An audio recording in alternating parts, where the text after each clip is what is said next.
Hindi naman kami tumatagal kasi alam namin.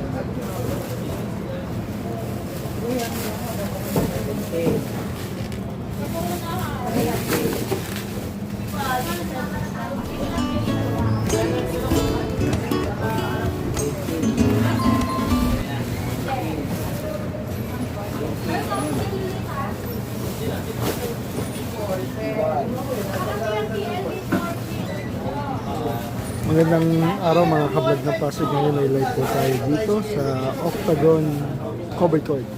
Para nga po sa staging ng pamaskong handog para nga po sa mga residente ng Barangay de la Paz.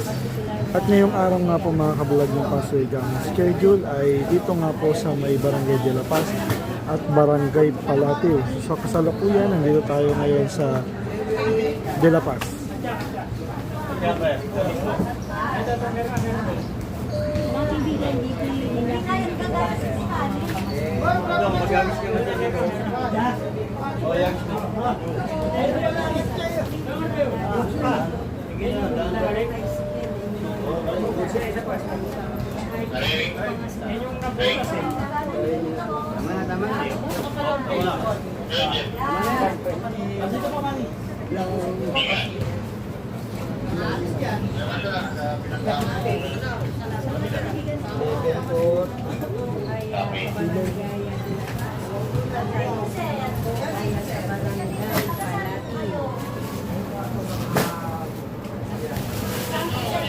Ito ang latest na nandito tayo ngayon sa Barangay de la Paz.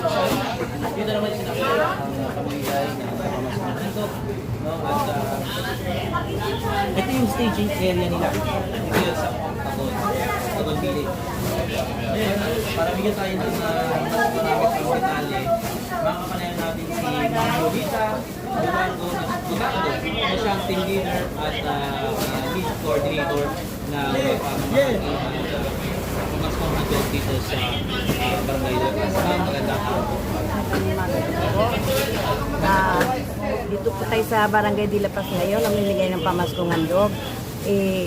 Inaano po namin na sana po ang mga tao po sa bahay-bahay po at pamilya naman po ang bibigay namin na wala po sila malalakasan. Hindi po namin iiwanan ng Barangay de la Paz hanggang di po natapos ang pamimigay ng pamaskong handog. Kailangan na po ng QR pass at verify po, yun lang pong kailangan nila.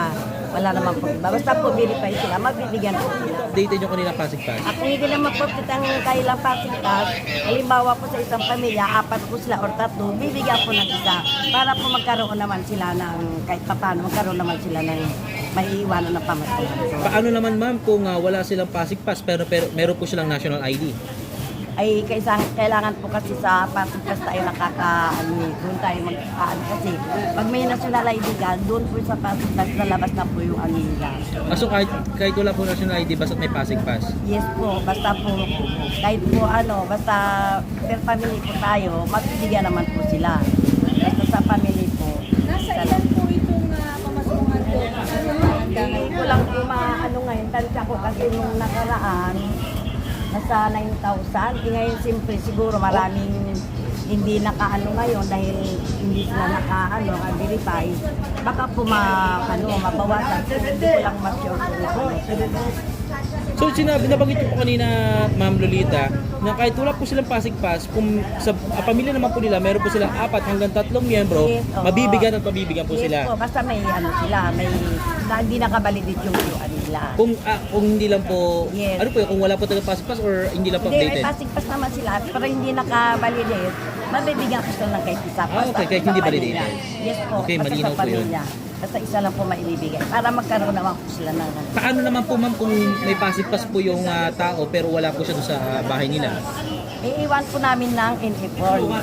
Nag-iiwan po kami ng uniform, bawatin, para po pagka makikita nila doon kung paano nila makuha yung yung pamaskong handog nila. Opo, pwede naman po nilang iwan yung kanilang Pasig Pass or yung QR Yes code. po, ang halimbawa, may trabaho sila, hindi naman naiwanan yung Pasig Pass nila with yung QR nila, maghiwala po sila ng ID at ibibigay naman po kung pamili po sila. Pero kung halimbawa kapitbahay lang, naiiwan sa kapitbahay, kailangan po namin yung authorization letter para po ma-avail nila yung pamaskong handog nila. Okay.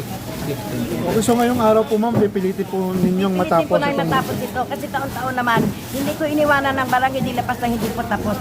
Kasi magulo pag iniwanan mo natin tapos maraming nagabon, maraming reklamo. Isu-dis na nabigyan kasi namimili. Kaya kailangan tapos po. Suot po yung pamimigay namin ngayon. Ma'am, tanong ko lang din ma'am, ito lang po ba yung staging ng Barangay de la Paz? Sige, barangay di lapas. For buong de la Paz? So dito na po nanggagaling yung lahat. Yes po, dito lang po nang gagaling. Okay po, maraming salamat po ma'am Lolita. Marami din Maraming salamat. salamat po, Ma'am Lilita.